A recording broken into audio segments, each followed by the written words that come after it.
নবী আমার মদিনার বুলবুল আমার আল্লাহ ভালোবেসে নামটি দিলেন হাবিবে রাসূল সেই নবীকে ভুল বুঝিলে সেই নবীকে ভুল বুঝিলে থাকিবে না ঈমান উম্মত বিনে কে বুঝিবে আমার দয়াল নবীর শান উম্মত বিনে কে বুঝিবে আমার দয়াল নবীর শান মারহাবা বলে মুসলমান ভাইরারে আমার। এইবার ইহুদি বলল মুহাম্মদ তুমি যদি সত্যি নবী হয়ে থাকো ওই গাছটা যদি তোমার কাছে আসে তাইলে আমি মুসলমান হয়ে যাব, গাছ যদি তোমার সাক্ষী দেয় তাইলে মুসলমান হয়ে যাব। এইবার নবী আমার ডাক দিয়ে বলেন ও ইহুদি ভাই যদি সত্যি গাছটা আমার কাছে আইসা নবী বলে সাক্ষী দেয় তাইলে কি তুমি মুসলমান হয়ে যাইবা? মুসলমান বন্ধু এইবার যখন বললেন হ্যাঁ আমি মুসলমান হয়ে যাব, এইবার বললেন ঠিক আছে। এইবার গাছরে নবী হুকুম করে ডাক দিল, ডাক দিয়ে বলে গাছরি আমি নবীর না বানাইলে আল্লাহ তোমার সৃষ্টি করতো না, আমি নবীর হুকুম আল্লাহর হুকুমে আমার সামনে লাব্বাইক বলো।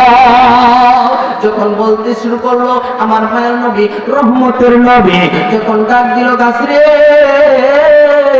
দেরি করবি না আমার কাছে জলদি করে চলে আয়। নবী আমার গাছরে ডাক দিতে দেরি হইল, এইবার গাছ নবীর সামনে আসতে দেরি হইল না সুবহানাল্লাহ। এইবার ইহুদি কালেমা পড়া মুসলমান হয়ে গেল।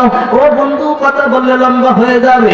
একদিন আবু জাহেল ডাক দিয়ে কয় ভাতিজা তুমি যদি সত্যি নবী হয়ে থাকো ওই যে আকাশের চাঁদ দেখা যায় এই আকাশের চাঁদ যদি তুমি দুই টুকরো করতে পারো তোমার ইশারাতে তাইলে আর নবী মাইনা মুসলমান হয়ে যাবে সুবহানাল্লাহ। এইবার নবী আমার আসমানের দিকে তাকায় রইছে আর কয় আল্লাহ ওই আসমানের চাঁদ আমার দুই টুকরো করার ক্ষমতা নাই, মালিক আপনি যদি হুকুম করেন তাইলে হইব। এইবার জিবরাইল আইসা কয় ইয়া রাসূলুল্লাহ ইয়া হাবিবাল্লাহ নবীজি আপনি চিন্তা করবেন না, আপনি আকাশের চাঁদটাকে দুই টুকরো করার জন্য হুকুম করেন আর শাহাদাত আঙ্গুল দিয়ে ইশারা করতে দেরি হবে, আকাশের চাঁদ দুই টুকরো হইতে দেরি হবে না সুবহানাল্লাহ। নবী আমার ইশারা করলেন আর ইশারা করার সঙ্গে সঙ্গে মুসলমান বাজান ইশারা করার সঙ্গে সঙ্গে আকাশের চাঁদটা দুই টুকরা হইতে দেরি হইল না সুবহানাল্লাহ। আবু জাহেল কয় বাতিজা দুনিয়াতেও তোমার ক্ষমতা দুনিয়াতেও তোমার জাদু চলে, এখন বুঝি আসমানেও চলে। আমার বাতিজা বড় মুহাম্মদ জাদুঘর হয়ে গেছে নাউজুবিল্লাহ। কপালে হেদায়েত নাই বাজান। নবী আমার মক্কার ঘরে ঘরে দাঁড়িয়ে দাঁড়িয়ে ঘুরা ঘুরা দাওয়াত দিতে আরম্ভ করলো। আমার মায়ের নবীর রহমতের নবী ঘুরা ঘুরা দাওয়াত দেয়, কেউ দাওয়াত মানে কেউ দাওয়াত আবার মানে না। ও বন্ধু নবীর দাওয়াত শুই না। হযরতে বেলাল রাদিয়াল্লাহু তাআলা মুসলমান হয়ে গেল, কিন্তু মুসলমান হয়ে যাওয়ার পরে হযরতে বেলাল রাদিয়াল্লাহু তাআলা তিনি ছিলেন একটা কৃতদাস গোলাম। ও বন্ধু নবীর কথা শুই না কালেমা পড়া মুসলমান হয়ে গেছে ঠিকই, কিন্তু উমাইয়া তার ছাল ফেইরা আমার নবীর প্রিয় সাহাবী হযরতে বেলাল রাদিয়াল্লাহু তাআলা যখন কালেমা পড়া মুসলমান হয়ে গেল বাজান, মুসলমান হয়ে যাওয়ার পরে হযরতে বেলালকে বারবার নির্যাতন করতে আরম্ভ করলো। এমন ভাবে নির্যাতন সকাল থেকে বিকাল পর্যন্ত পিটাই, মরুভূমির বালুর উপরে শোয়া দেয় হযরতে বেলাল রাদিয়াল্লাহু তাআলা কে। ও বন্ধু হযরতে বেলাল রাদিয়াল্লাহু তাআলা বিভিন্ন ভাবে নির্যাতন করতে আরম্ভ করলো। আরে মুসলমান বাজান এইবার যখন উমাইয়া হযরতে বেলাল রাদিয়াল্লাহু তাআলা যখন আহাত আহাত বলতে বন্ধ করে না, হযরতে বেলালের জিহ্বার ভিতরে একটা পেরেক মাইরা দিছে। হযরতে বেলাল রাদিয়াল্লাহু তাআলা জিহ্বার ভিতরে পেরেক মাইরা দিছে আর রাস্তার ধারে ফেলে রাখছে। হযরতে বেলাল রাদিয়াল্লাহু তাআলা কান্দার ডাক দিয়ে কয় ও আমার ভাইরা নবীজির কাছে তোমরা একটু খবরটা দিবা, আমি বেলালের অবস্থা ভালো না, আমি বেলালের জিহ্বার ভিতরে পেরেক মাইরা দিয়েছে। এইবার যখন নবীজির কানে খবর গেল ও রহমতের নবী মায়ার নবী গো ও নবী আপনার বেলালের অবস্থা ভালো না, আপনার বেলালকে তো মারতে মারতে পিট করে পালাইছে আর আপনার বেলালের জিহ্বার ভিতরে একটা পেরেক মাইরা দিয়েছে। আল্লাহু আকবার বলেন, আর জোরে আল্লাহু আকবার।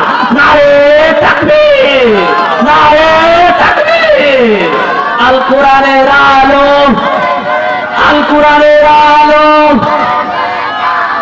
মুসলমান বাজান, আমার সময় সংক্ষিপ্ত। হযরত বেলাল রাদিয়াল্লাহু তাআলা নূর খবর যখন নবী চাই পাইছে, নবী আমার ডাক দিয়ে বলে, বাবা আবু বকর, একটু যাও না, আমার বেলাল একটু তুমি আজাদ করে দিয়ে আসো। হযরত বেলাল রাদিয়াল্লাহু তাআলা নূরকে আজাদ করার জন্য যখন গেছেন, ডাক দিয়ে বলে, উমাইয়া রে, রে উমাইয়া, তুই আমার বেলাল ভাইরা আজাদ করে দে, যত টাকা লাগে আমি দিব। হযরত বেলাল রাদিয়াল্লাহু তাআলা আনহুকে উমাইয়ার কাছ থেকে আজাদ কইরা উমাইয়া বলল, বেলালের বিনিময়ে একটা কালো গোলামের বিনিময়ে দুইটা সাদা গোলাম দিতে হবে। দুইটা সাদা গোলাম দিয়া উমাইয়ার কাছ থেকে বেলালকে আজাদ কইরা নিল। এবার রাস্তার ভিতরে ডাক দিয়ে কই, বেলাল, তোমার জিহ্বার প্যারাকটা খুলো, না হয় আমার নবী সহ্য করতে পারবে না। এইবার বেলাল ডাক দিয়ে কই, খুইল না, খুইল না প্যারাক, খুইল না, নবীজিকে না দেখাইয়া আমি প্যারাক খুলবো না।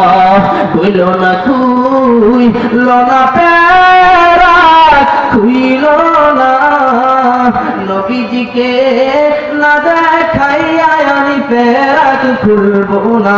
আল্লাহু আকবার বাজান। এইবার হযরত বেলাল রাদিয়াল্লাহু তাআলা নূর নবীজির কাছে নেওয়ার পরে নবী আমার ডাক দিয়া কই, বাবা আবু বকর, কেন তুমি প্যারাকটা খুলে দিলা না? কই, নবী প্যারাকটা খুলে না। এইবার যখন বললো, বাবা বেলাল, তুমি তোমার প্যারাকটা খুলো, তুমি খুলো। এইবার ডাক দিয়া কই, নবী, আমি ইসলামের জন্য কি হুকুমে কি কাজ করেছে আমি সাক্ষী রাখতে চাই। নবী আমার কই, বেলাল, চিন্তা করবা না, তোমার প্রতি আমি নবী খুশি হয়ে গেলাম, আমার আল্লাহ তোমার প্রতি খুশি হয়ে গেছে, সুবহানাল্লাহ। এইবার হযরত নবী আমার ডাক দিয়ে কই, বেলাল, প্যারাক খুলে গেলে এখন তোমার রক্তটা বন্ধ করতে হবে। নবীজির থুতু মোবারক, নবীজির থুতু মোবারক হযরত বেলাল রাদিয়াল্লাহু তাআলা আনহুর থুতু মোবারক জিহ্বার ভিতরে লাগাইবো, কিন্তু হযরত বেলাল ডাক দিয়ে কই, নবী গো, আপনি আমার জিহ্বার রক্ত বন্ধ করেন, কিন্তু নবী গো, ইয়া রাসূলুল্লাহ, ইয়া হাবিবাল্লাহ, আমার জিহ্বার ভিতরে যে ছিদ্র হয়েছে, এই ছিদ্রটা নবী আপনি বন্ধ করবেন না। ওই কেন ছিদ্র বন্ধ করব না? আমি আল্লাহর দরবারে দেখাইতে চাই, এই ঠোঁট কাটা ছিদ্র, জিহ্বা কাটা ছিদ্রটা নিয়ে আমি আল্লাহর হাসরের ময়দানে দাঁড়াবো। আমি এই ছিদ্রটা কুশিলা করিয়া আমার আমি বেলালকে মাফ করে দিবে, সুবহানাল্লাহ।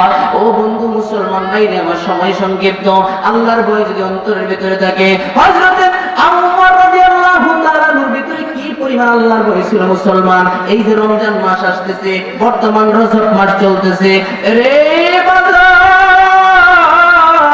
আল্লাহ সাহাবী হযরত ওমর রাদিয়াল্লাহু তাআলা আনহু, মুসলমান বন্ধু, এইবার যখন রমজান শেষ হয়ে গেছে, আকাশে ঈদের চাঁদ উঠে গেছে, গরিব দুঃখী ফকির মিসকিন সবাই হাসে না কাঁদে? সবাই হাসে, ঠিক কি না বলেন? সবাই হাসে মুসলমান বন্ধুরে আমার, কিন্তু হযরত ওমর তিনি তো আর হাসেন না, কান্নায় ভেঙে পড়েছেন, দৌড়ায় মসজিদের ভিতরে চলে গেছেন। কেন মসজিদের ভিতরে চলে গেল? সাহাবায়ে কেরাম ডাক দিয়ে বলে, আরে ওমর, ও ভাই ওমর, তোমার কি সমস্যা? তুমি কেন কান্নায় ভেঙে পড়েছ? হযরত ওমর ডাক দিয়ে বলেন, আরে সাহাবী ভাইরা, আমি আমার কষ্টের জন্য কাঁদি না, আমি আমার অভাবের জন্য কাঁদি না। আরে সাহাবী ভাই, আমি কেন কাঁদি তোমরা জানো নি?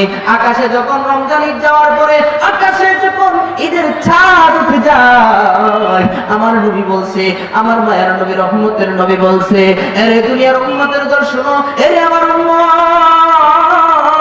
শুনো শুনো শুনো শুনো, এক মাস রমজান রোজা পাইয়া, এক মাস রমজান রোজা পাইয়া যে মুমিন, যে পুরুষ, যে নারী, যে পুরুষ, ও বন্ধু, যে আর জীবনের গুনাহ মাফ করাইতে পারলো না, তার মতো হতভাগা কপাল পোড়া আর কেউ হইতে পারে না। আমি কেন ঈদের চাঁদ ওঠার পরে কাঁদি? মসজিদের পরে কেন, সিজদায় পরে কাঁদি কেন? সাহাবী ভাইরা, এই জন্য আমি কাঁদি। আমি উমরের মনে হয় গুনাহ মাফ হয় না, আমি উমরের মনে হয় গুনাহ মাফ হয় না। কারণ এই ঈদের রজনীতে আমার আল্লাহ রাব্বুল আলামিন রমজান মাসের 31 দিনের ভিতরে যত জাহান্নামী আসামি মাফ করে, এই ঈদের রজনীতে আমার আল্লাহ এর ডাবল ডাবল জাহান্নামীকে মাফ করে। সুবহানাল্লাহ। ওই জাহান্নামীদেরকে মাফ করে, ওই জাহান্নামীদের কাতারে নাম লেখাইয়া আমি ওমরকে যেন মাফ করে দেই, সেজন্য আমি আল্লাহর কাছে বেশি বেশি তওবা করি। তওবা করতে হবে, আমরা তো তওবা করতে জানি না। এই জীবনে না করিলাম বন্দেগী,